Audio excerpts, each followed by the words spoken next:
So dito pala, hiniheld yung mga concert pagka ano. Yung mga galing Pilipinas na mga singer pagpupunta dito sa Australia. Dito pala nag-concert.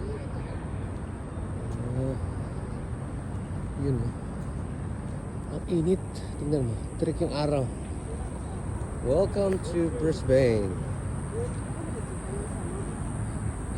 Parang ano lang to eh. Parang Makati lang, no? Ang itsura, para Makati City lang. Kasi ano, JP Rizal Street dyan.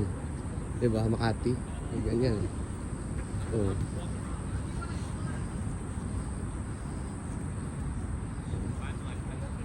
Ayos dito, malilim.